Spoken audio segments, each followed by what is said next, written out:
마태복음 4장 19절 제가 하나님의 말씀을 봉독하도록 하겠습니다. 말씀하시되 나를 따라오너라 내가 너희로 사람을 낚는 어부가 되게 하리라 하시니 아멘. 저희 PBC가 오늘 첫 번째 예배를 하나님 앞에 드리게 되고 주님께 영광을 돌리게 됐습니다. 저희 PBC의 약자가 페트라 바이블 커뮤니티라서 페트라가 이 베드로를 뜻하지 않습니까? 그래서 오늘 저는 마태복음부터 시작해서 이 복음서에 나오는 베드로의 일대기를 통해서 저와 여러분들이 배울 수 있는 귀한 하나님의 말씀을 이렇게 발견하는 그런 시간이 되고자 합니다. 사실 우리 신약 성경은 마태복음부터 시작을 하는데 이 마태복음에 처음 베드로가 나오지는 않습니다. 요한복음 1장 40절에 보면 이 베드로의 친형제였던 안드레가 먼저 예수님을 만나고 그 뒤에 이 안드레가 베드로를 데리고 예수님께 갑니다. 그래서 요한복음 1장에 예수께서 베드로를 만나셨고 그래서 베드로에게 게바라 하지 말고 너의 이름을 베드로라 하리라 하면서 베드로의 이름을 처음 바꿔주십니다. 그 후에 베드로는 예수님을 만났지만 어떤 새로운 구세주로서의 그런 감동을 느끼지 못한 것 같습니다. 그 뒤에 돌아와서 이제 어부로서 고기를 잡고 있었는데 그때 예수께서 다시 찾아오셨고 그때 찾아오신 예수님께서 이 베드로에게 오늘 본문의 말씀을 하신 것입니다. 나를 따라오너라 그러면 사람을 낚는 어부가 되게 해줄 것이다. 이 말씀을 들은 베드로는 즉시 그물을 버려두고 예수님을 쫓았다고 이렇게 나옵니다. 이 복음서에 예수님을 만나서 나를 쫓으라 할 때 이제 그 즉시 쫓아간 사람들이 여러 등장을 합니다. 베드로도 그렇고요. 요 뒤에 나오는 세리 12제자 중에 하나가 나중에 되는 마태, 레위라고도 하는 마태도 이제 앉아 있다가 예수님을 만나자마자 자기의 모든 것을 버리고 주를 쫓았다. 이렇게 예수님을 만난 사람의 즉각적인 반응은 자기가 가지고 있는 모든 것을 버리고 바로 주님을 쫓는 것이었습니다. 위대한 결단이라고 할 수가 있죠. 근데 우리가 조금만 바꿔서 생각을 해보면 이 당시에 이 베드로만 하더라도 그 자기의 동생인 안드레와 함께 살고 있었고 부인이 있었을 겁니다. 그리고 8장에 보니까 이 자기 부인의 어머니 장모님과도 같이 생활을 하고 있었어요. 어느 날 가장인 남편이 구세주를 만났다, 선생님을 만났다라고 얘기를 하고 자기가 가지고 있었던 모든 직업, 잡을 버리고 이제 가정을 돌아보지 않고 나는 이제부터 예수를 쫓겠다라고 선언을 했을 때 그 아내가 받았던 그 충격은 굉장히 컸을 것이라고 생각을 합니다. 이제 가장으로서 그 가족을 먹여 살려야 할 책임이 있음에도 근데 그 모든 것을 버려두고 이 베드로는 쫓아갔고 베드로의 아내는 그것을 허용한 것 같습니다. 이제 나중에 보니까 이 베드로의 집은 갈릴리 가버나움에 있었는데 예수께서는 갈릴리에서 주로 사역을 하셨습니다. 그때 이 베드로의 집은 이 갈릴리에서 예수님의 사역의 전초기지 역할을 했고 그 집에 수많은 예수님을 따르는 사람들이 그 집에 몰려들었을 터이고 그때 이 베드로의 아내는 불평불만을 하지 않고 집에 온 그 모든 사람들을 성심성의껏 대접을 했을 것입니다. 왜냐하면 이 베드로전서, 베드로후서에 보면 베드로가 아내들이여 하면서 자기 아내에게 같은 사역을 해준 이 동역자인 아내에게 굉장히 큰 고마움을 표시하는 구절들이 베드로서에 등장을 합니다. 그거를 놓고 보면 이 아내도 베드로의 아내도 베드로 못지않은 훌륭한 주님의 제자였고 하나님의 사람으로서 주님의 길을 따라갔던 그런 여제자였다고 보여집니다. 이렇게 예수께서는 베드로와 안드레 또 야고보와 요한을 선택하시고 5장 6장 7절에서 그 유명한 산상수훈을 하십니다.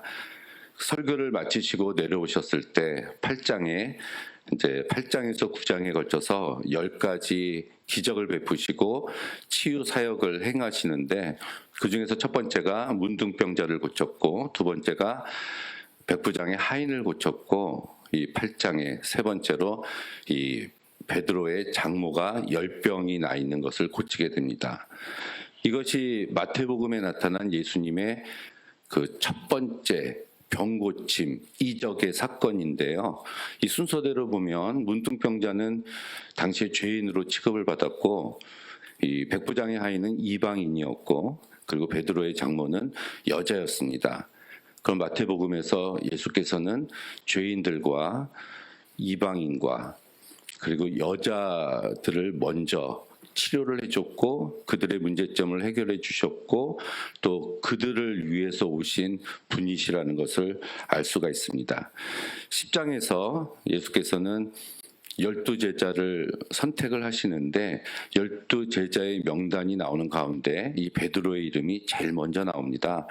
그래서 우리는 흔히 베드로를 예수님의 12제자 가운데 첫 번째 제자다, 수석 제자다 이렇게 이야기를 하고 있지 않습니까? 예수께서는 그 12명의 제자를 선택하시고 또 축복해 주시고 전도 여행을 떠나보내시고 그들이 전도를 하고 돌아왔을 때 가는 곳마다 하나님의 나라를 전파하고 병든 자를 고치는 기적을 행하고 와서 예수님께 전도 보고를 하는 가운데 바로 오병이어의 기적이 일어납니다.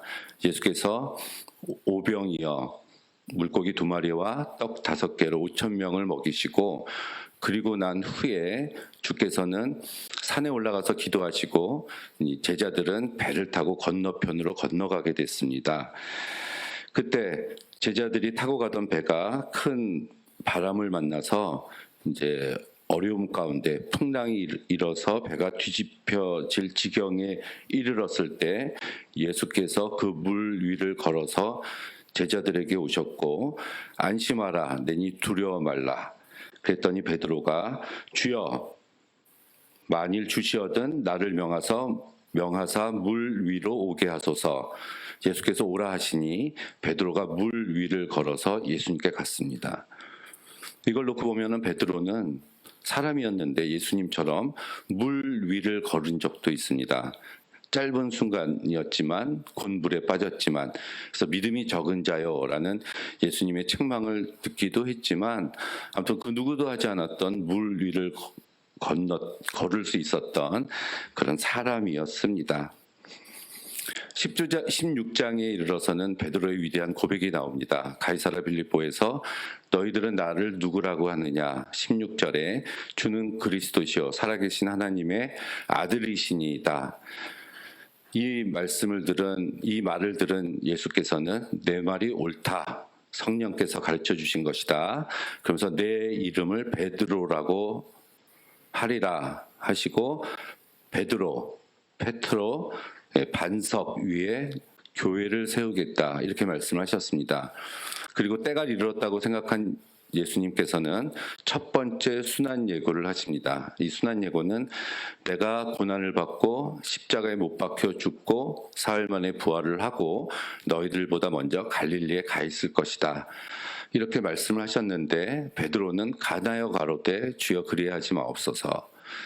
이 가나다라고 번역이 돼서 간절하게 예수님께 부탁을 한 것 같지만 사실 이 가나다라는 말은 스승이 제자를 나무랄 때 쓰는 단어입니다. 그 예수님의 순환을 베드로는 받아들일 수 없었다는 얘기죠. 그래서 예수님께서는 사탄아 물러가라 이렇게 말씀을 하시고 계속해서 자기의 길을 가십니다. 17장에서 예수님께서는 기도를 하러 베드로와 야고보와 요한을 데리고 산에 올라갔습니다. 그곳에서 이제 변화산이라는 예수님의 용모가 변하게 되고 천국에서 하늘에서 하나님의 음성이 들렸을 때 이 베드로는 여기서 초막 셋을 질 때 하나는 주를 위하여, 하나는 엘리야를 위하여, 하나는 모세를 위하여 초막 셋을 짓겠습니다. 이런 고백을 베드로가 하게 됩니다. 베드로는 예수님과 같이 산에 올라갔고 변모한 모양을 받고 하늘로부터 하나님의 음성을 들었던 사람이었습니다. 그 뒤 17장 24절 이하에 보면 당시에 성전세 내는 문제가 있었습니다. 그 유대인 성인들은 1년에 한 번 반세겔이라는 세금을 성전세로 내게 돼 있었는데 이 문제를 가지고 예수님과 이야기하다가 주께서는 물고기 한 마리를 잡아오면 한 세겔이 그 속에 있을 것이니 베드로 너와 나의 성전세를 내라, 이렇게 말씀을 하셨습니다. 예수님께서 베드로의 세금도 내주셨습니다. 굉장히 특별한 제자인 것 같죠. 18장에서는 예수님께서 교회를 향해서 설교를 하십니다. 교회에서는 겸손해야 된다. 또 교회에 연약한 자들이 있다면 가서 도와줘라. 또 교회를 떠난 사람이 있으면 가서 찾아오라. 형제 중에 너에게 잘못한 자가 있으면 용서해 주라. 이런 말씀들을 하셨는데요. 베드로가 몇 번이나 용서해 줄까요? 7번까지 할까요? 이렇게 이야기를 합니다. 당시 모세율법에도 3번까지 용서하라고 되어 있고, 특히 누가복음에는 만일 그 형제가 회개하거든 용서하라, 이 말씀이 있는 것으로 미루어 봐서 베드로가 7번이라고 이야기한 것도 굉장히 많은 숫자입니다. 하지만 예수께서는 77번이라도 끝까지 그 사람을 용서해 주라. 자, 이 말씀 속에서도 이 베드로가 등장하는 것을 알 수가 있습니다. 드디어 이 마태복음 이 26장에 이제 예수께서 마지막 유월절을 지키시기 위해서 마지막 일주일을 남겨놓으시고 예루살렘으로 입성을 하십니다. 그곳에서 최후의 만찬을 하시고 제자들에게 또 마지막 3번째 순환 예고를 하십니다. 그때 베드로에게 너희들이 모두 나를 떠날 것이다. 특히 닭 울기 전에 3번 베드로 너가 나를 부인할 것이다. 그 말을 들은 베드로는 주여 내가 죽을지언정 주를 부인하지 않겠나이다. 이렇게 베드로가 이야기를 합니다. 그리고 나서 주께서는 베드로와 야고보와 요한을 데리고 겟세마네 동산에 올라가서 마지막 기도를 하십니다. 땀방울이 핏방울이 될 정도로 간절히 기도하시고 내려왔더니 이 베드로와 야고보와 요한은 졸고 있었고, 예수께서 깨우시고 또 올라가서 기도하시고 내려왔더니 또 자고 있었고, 3번 되풀이 됩니다. 그러면서 너희는 나를 위하여 한시도 깨어있지 못하느냐. 이렇게 마지막 순간에 기도하러 올라가실 때도 예수님께서는 베드로를 잊지 않고 데리고 올라가셨습니다. 예수님을 잡으러 이제 대제사장들의 하인들과 로마 군인들이 왔습니다. 그때 예수님의 곁에 있었던 제자 중에 하나가 검을 빼서 그 대제사장의 하인의 귀를 베어버리는 일이 벌어지는데, 이건 마태, 마가, 누가, 요한복음에 4번 다 나오는 이런 이야기입니다. 근데 그 제자의 이름이 베드로라고 나오는 것은 요한복음이 유일합니다. 그렇다면 그때도 그러한 행동을 했었던 사람은 베드로였다는 이야기죠. 아마 그 순간까지도 베드로는 예수께서 하늘의 천군 천사를 호령해서 이 땅에 있는 로마 군인들을 몰아내고 자기 유대인들에게 해방을 해주시는 그러한 정치적인 메시아로서의 기대를 그 마지막 순간까지도 가지고 있었던 것 같습니다. 하지만 예수께서는 잡혀가셨습니다. 그날 밤에 갖은 수모를 당하셨고 채찍질 맞으시고 뺨을 맞으시고 머리에 가시 면류관을 쓰셨습니다. 그 뒤를 잡혀가시는 예수님 뒤를 이 베드로는 조용히 쫓아갔습니다. 그래서 그 가야바 대제사장의 그 집 그 바깥에서 기다리고 있었을 때 거기 있는 사람들이 베드로를 알아보고 이 사람이 예수님을 쫓아다녔던 사람이다라고 얘기했을 때 마태복음 26장 70절 이하에 베드로가 첫 번째 부인하여 가로되 나는 그를 모릅니다. 두 번째 물어보니까 맹세하고 부인하여 가로되 나는 모릅니다. 세 번째 이야기를 하니까 맹세하고 저주하고 부인하여 가로되 나는 그를 모릅니다. 이렇게 이야기를 합니다. 누가복음 22장 61절에 세 번째 부인할 때는 주께서 돌이켜 베드로를 보시고 이런 말씀이 나옵니다. 세 번째 부인할 때 이 베드로는 예수님과 눈이 마주쳤다는 얘기죠.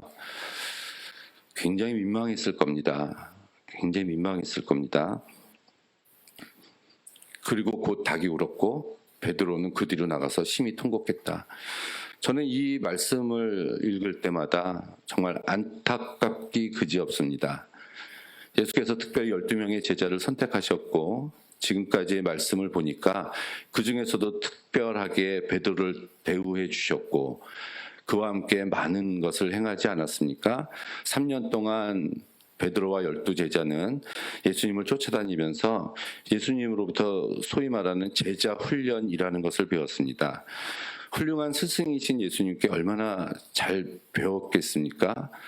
뿐만이 아니라 예수님이 가르쳐 주신 설교, 가르침뿐만이 아니라 그 가운데 3년 동안 행하셨던 예수님의 위대한 사역, 기적들을 옆에서 봤고 그 사역에 동참한 사람이었습니다. 야이로의 딸을 살릴 때 그때도 베드로가 있었고요. 나인성 과부의 아들 죽었던 그 아들을 살릴 때도 베드로가 있었고 나사로를 살릴 때도 베드로가 있었습니다. 이렇게 죽은 자를 살리는 그 모습을 베드로는 함께했고 오병이의 기적을 비롯한 수많은 기적들, 귀신들을 쫓아내는 사역들, 병든 자, 각색 병든 자를 고치는 그 모든 현장에 이 베드로는 같이 있었습니다. 그것도 3년씩이나. 근데 이 마지막 순간에 이 베드로는 예수님을 부인하고 맹세하고 저주하면서 나는 그 사람을 알지 못한다. 이렇게 이야기를 합니다. 그때 베드로를 비롯한 12제자 모두는 주를 버리고 도망갔다. 이렇게 성경은 이야기하고 있습니다. 다른 제자들은 다 도망가더라도 베드로만큼은 도망가지 말고 예수님 옆에서 같이 십자가에 못 박혀 죽었다면 이거는 뭐 지극히 제 개인적인 생각이지만 주께서 부활하실 때 저는 베드로도 같이 부활해 시켜 주시지 않았을까? 예, 이건 조심스러운 제 생각입니다. 한 명쯤은 남아서 예수님과 같이 십자가에 못 박아 죽어야 되지 않았을까요? 물론 굉장히 어려운 일이었겠죠. 세 번째 부인했었던 바로 그 순간에 닭이 울었습니다. 예수께서 말씀하신 닭 울기 전에 3번 부인한다는 그 말씀이 실현이 됐습니다. 그때 베드로는 그 주님의 말씀이 생각나서 심히 통곡하더라. 회개했을 것입니다. 회개. 베드로는 이 말씀 속에서 제가 또 놀라운 한 가지 사실을 발견했는데요. 닭은 대한민국, 우리나라에서만 새벽에 우는 줄 알았더니 2000년 전에 이 팔레스타인 땅에서도, 가나안 땅에서도 새벽에 닭이 울었습니다. 이제 놀라운 발견이죠. 2000년 전에 닭이 울었습니다. 2000년 동안 어김없이 새벽이 되면 닭은 웁니다. 근데 그 2000년 동안 새벽에 닭이 울 때마다 베드로와 같이 심히 통곡하는 사람들이 있습니까? 닭은 울지만 통곡하는 사람들이 없습니다. 저는 베드로처럼 죄를 짓지 않았는데요. 주님을 부인하지 않았는데요. 아닙니다. 여러분들도 베드로와 똑같이 주님을 부인하고 살고 있습니다. 예수님 믿지 않는 척, 신앙이 없는 척 하는 것도 예수님을 부인하는 것입니다. 한 걸음 더 나가서 하나님의 말씀대로, 성서의 말씀대로 살지 않는 것도 예수님을 부인하는 삶입니다. 우리는 내일 찾아오는 새벽, 닭이 울 때 우리는 베드로처럼 똑같이 아주 심히 통곡해야 됩니다. 내일 모레도 우리는 통곡하면서 우리 자신의 우리 신앙을 되돌아봐야 됩니다.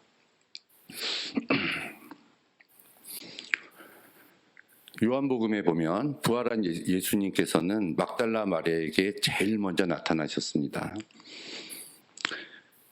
예수님의 무덤을 찾아갔었던 마리아는 빈 무덤인 것을 보고 황급히 돌아와서 베드로와 요한에게 말했고 그들이 뛰어가서 빈 무덤을 발견하게 됩니다. 근데 베드로와 요한은 발견하고 그냥 가요. 그때 울고 있었던 마리아에게 나타나서 예수께서 이제 마리아에게 어떤 의미에서는 어떤 위임, 명령을 하십니다. 아마 베드로는 통곡을 했지만 예수님이 죽으셨다는 그런 상실감, 순환 예고를 아직도 기억하지 못하고 상실감에 빠져서 다시 예전에 자기가 고기를 잡았던 그 갈릴리 호수, 이제 요한복음 21장엔 디베랴라고 나오는데 그곳에 가서 고기를 잡고 있었습니다. 요한복음 21장에. 그때 베드로만 있었던 것이 아니라 여러 제자들이 있었습니다. 디베랴라는 바닷가에서 베드로와 디두모라고 하는 도마와 갈릴리 가나 사람 나다나엘과 세베대의 아들들 야고보와 요한이죠. 또 다른 두 제자, 여기에 이제 사도 요한까지 합치면은 9명의 제자, 12명 가운데 9명의 제자가 모여서 고기를 잡고 있었을 때 부활하신 주께서 그들을 찾아오셨고 멀리서 요한이 그를 보고 예수님을 보고 주시라고 얘기했을 때 이 베드로가 겉옷을 입은 채로 물 속으로 뛰어 들어가서 예수님께 달려가는 대목이 나옵니다. 그때 예수님께서는 오른편에 그물을 던지라 해서 그들이 고기를 많이 잡았고 고기를 잡고 왔을 때 예수님께서 몇 마리를 잡았느냐고 했을 때 그들이 153마리를 잡았습니다. 이렇게 이야기를 합니다. 154마리도 아니고 152마리도 아니고 왜 153마리를 잡았을까요? 신구약 성서에 나오는 이 숫자는 신학적인 의미를 가지고 쓰여진 경우가 굉장히 많습니다. 우리가 히브리어 성경에 여호와, 야훼라는 그 낱말이 나오는데 그게 알파벳으로 헤이, 요드, 헤이, 와우라는 네 가지 낱말이 합쳐져서 우리가 여호와라고 부릅니다. 이걸 우리가 이제 거룩한 신성 사문자라고 이야기를 하는데요.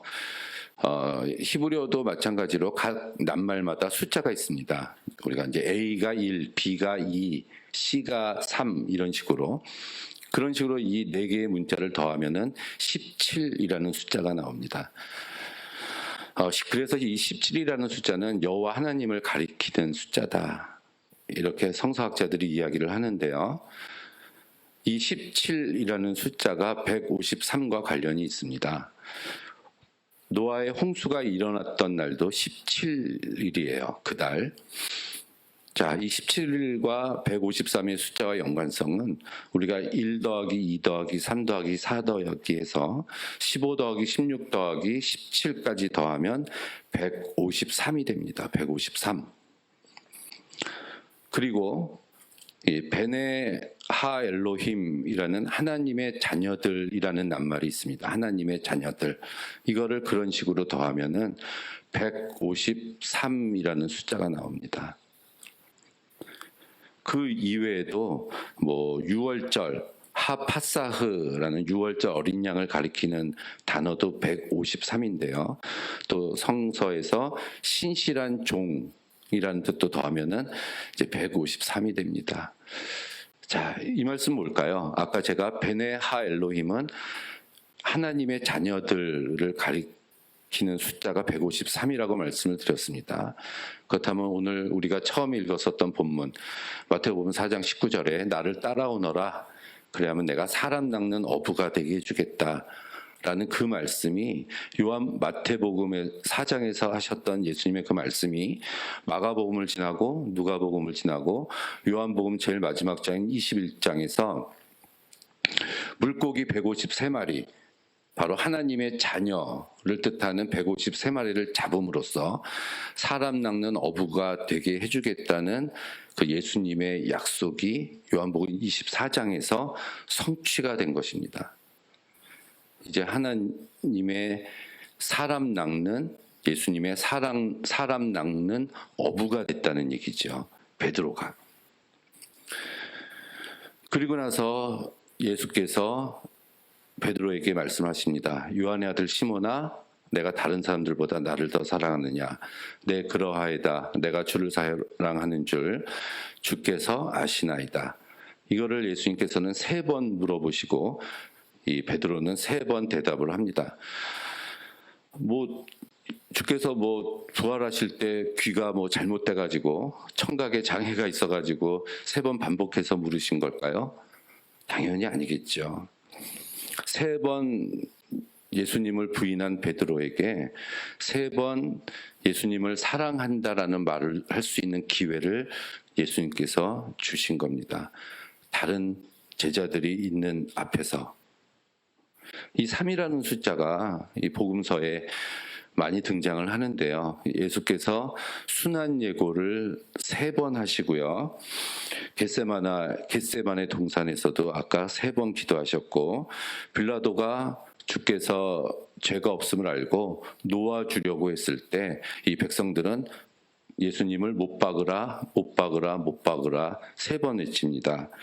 베드로가 3번 부인했고 또 베드로에게 3번 사랑한다는 말을 하게끔 예수님께서 말씀을 하신 겁니다. 이게 바로 주님의 사랑이죠. 예수님이 찾아오셔서 거봐라, 내가 닭 울기 전에 네가 나 3번 부인한다고 하지 않았느냐? 너는 그동안 뭘 배웠냐? 꼴 좋다. 이렇게 야단치려고 찾아오신 것이 아니라 그 상실감에 빠져있는 그 베드로를 다시 일으켜 세우시고 그에게 위대한 사역을 맡기시려고 일부러 찾아오신 것입니다. 그리고 바로 그 뒤에 베드로가 저 옆에 있는 사도 요한은 어떻게 됩니까? 라고 예수님께 질문했을 때 주께서는 그거는 너가 상관할 바가 아니다. 너는 나를 따르라. 너는 나를 쫓아라. 이게 베드로와 예수님께서 나눈 마지막 말씀입니다. 결국은 예수님의 이 말씀대로 따르는 이 베드로가 됩니다. 부활하신 예수께서는 40일 동안 이 땅에 계셨습니다. 단번에 500명에게서도 나타나셨고요. 아까 막달라 마리아에게도 나타나셨고 엠마오로 가는 2 제자에게도 나타나시고 예루살렘에 있었던 12제자에게 나타나시고 또 손못자국을 보여준 도마에게도 예수님께서 나타나셨습니다. 그리고 나서 예수께서 흰 옷 입은 2 천사와 함께 하늘로 승천하시면서 성령이 너에게 임하시면 권능을 받고 예루살렘과 사마리아와 땅끝까지 이르러 내 증인이 되리라 이렇게 말씀하시고 올라가셨습니다. 그 예수님의 승천을 보고 있었던 120명의 문도가 마가의 다락방에 모여서 성령을 달라고 간절히 기도했을 때 성령님이 오셨습니다. 성령을 받았습니다. 거기에 베드로도 있었습니다. 그리고 나서 성전에 기도하러 올라갈 때 비문에 앉아있던 앉은뱅이를 베드로가 고칩니다. 은과 금은 내게 없거니와 내게 있는 것을 내게 주노니 곧 나사렛 예수 그리스도 이름으로 일어나 걸으라. 그리고 그 앉은뱅이를 고치고 난 다음에 이 베드로가 설교를 합니다. 사도행전 2장 14절에서 36절까지 긴 설교를 하는데 그 설교의 결론은 너희들이 못 박아 죽인 나사렛 예수를 하나님이 살리셨고 바로 그분이 그리스도다라는 설교였습니다. 그런즉 이스라엘 온 집이 정녕 알지니 너희가 십자가에 못 박은 예수를 하나님이 주와 그리스도가 되게 하셨느니라. 자기가 죽는 것이 두려워서 예수님의 십자가를 떠났던 이 베드로가 이제는 담대하게 사도행전에서는 바로 그 예수가 그리스도라는 것, 하나님의 아들이라는 것을 당당하게 사람들에게 전파하고 다녔고 옥에 갇히기도 하고, 이 베드로는 그 일 때문에 그 채찍을 맞기도 매를 맞기도 했습니다. 그래도 베드로는 계속해서 하나님의 말씀을 전했는데, 설교를 했는데, 그 설교가 요점은, 결론은 항상 그 설교였습니다. 너희가 생명의 주를 죽였도다. 그러나 하나님이 죽은 자 가운데서 살리셨으니 우리가 이 일의 증인이니라. 부활한 예수 그리스도를 전파하고 다녔고, 성령이 너에게 임하시면 내 증인이 되리라라는, 내가 이 일에 대해서 증인이다 라고 아주 담대하게 말씀을 전하고 다녔다는 것이죠. 그 뒤에 하나님의 능력이 베드로에게 임해서 베드로의 그림자만 밟아도 병든 자가 낫는 역사가 일어났고, 또 여제자였던 도르가라고 또 하는 다비다, 죽었던 이 여인도 살립니다. 이것은 바로 예수께서 하셨던 병고침의 사역과 이적과 죽은 자를 살리신 그런 능력을 베드로도 행했다는 얘기입니다. 하지만 곧 이어서 그 예루살렘 교회에 핍박이 다가오게 되고, 많은 그 성도들이, 예루살렘 교인들이 예루살렘 교회를 떠나가게 되었을 때도 이 12제자는 교회를 떠나지 않고 지켰습니다. 사도행전 12장에 결국 12제자 중에 하나였던 이 야고보가 첫 번째 순교를 당하고, 곧이어 베드로는 잡혀서 옥에 갇히게 됐습니다. 옥에 갇힌 베드로를 놓고 그 남아 있었던 예루살렘에 있었던 교회 교인들이 간절히 베드로를 위해서 기도했다, 이렇게 나옵니다. 뭐라고 기도했을까요? 베드로를 위해서 교인들이 감옥에서 무사히 나오게 해주세요라고 기도했을까요? 살아있게 해달라고, 살려달라고 기도했을까요? 저는 이렇게 기도했을 것 같습니다. 교인들이 베드로를 위해서 한 기도는, 이제는 베드로가 예수님을 부인하지 않고 감옥에서 죽게 해주세요. 이렇게 기도했을 것 같습니다. 3번 부인한 과거가 있었기 때문에 그때는 잘 못했지만, 이 두 번째, 이제는 그때와 같이 예수님을 부인하는 것이 아니라, 부인하지 말고 배교하지 말고 그대로 거기서 순교하게 해주세요 라고 기도했을 겁니다. 그 뒤에 여호와의 사자가 나타나서 감옥에서 나오게 되었을 때, 베드로가 그들을 찾아갔을 때 로데라는 계집아이가 문을 열어주고, 베드로 천사가 나타났다, 베드로가 나타났다고 했을 때 거기 있는 사람들이 다 이제 놀랐던 모습이 나오지 않습니까? 그것은 그들이 베드로가 또 예수님을 부인하고 또 감옥에서 나온 것은 아닌가, 이런 염려 때문에 그들이 놀랐을 것입니다. 하지만 베드로는 자초지종을 그들에게 잘 설명을 합니다. 10년 전에 제가 섬기던 교회에 새신자로 온 어떤 형제가 있었습니다. 아주 백지 상태의 형제였어요. 처음 복음을 받아들였습니다. 저와 함께 새신자 공부를 했고요. 그의 믿음이 무럭무럭 자라갔습니다. 교회를 10년 동안 열심히 섬겼습니다. 여러 어려운 사람들도 구제를 했고요. 그런 그가 교회 나온 지 9년째 되던 해에 아주 몹쓸 병에 걸렸습니다. 생명이 얼마 남지 않았습니다. 1년 동안 그가 아주 쇠약해가는 그런 모습을 보는 것이 저에게는 아주 큰 고통이었습니다. 저는 그 형제를 위해서 기도를 해야 했는데 어떤 기도를 해야 될지 정말 막막했습니다. 그때 저는 이렇게 기도했습니다. 그 형제가 예수님 믿은 지 9년밖에 되지 않았지만, 예수님 믿어서 더 돈을 많이 벌고 더 건강하고 더 많은 축복을 가지고 살아야 되겠지만, 그렇지 않은 환경, 형편에 처하게 됐는데, 그럴지라도 그 형제가 주님을 부인하지 않고 죽게 해주세요. 마지막에 하나님을 원망하고 죽지 않게 해주세요. 하나님을 떠나고 믿음을 버리게 하지 않게 해주세요. 죽을 때까지 주를 향한 믿음을 지키게 해주세요. 저는 그 기도밖에 할 수가 없었습니다. 병을 낫게 해주세요. 더 오래 살게 해주세요. 라는 기도보다 저는 그가 주님을 부인하지 않고 죽게 해주세요. 라고 간절히 기도했습니다. 결국 하나님 나라로 갔습니다. 바로 이 교인들이 베드로를 위해서 기도할 때도 그런 마음으로 기도했을 겁니다. 그리고 나서 베드로는 다른 곳으로 가니라 이러면서 성서에서 이제 베드로의 이야기는 끝나게 됩니다. 오늘 설교의 제목은 요한의 아들 시몬과 베드로, 이렇게 하면은 두 사람이 언급이 됩니다.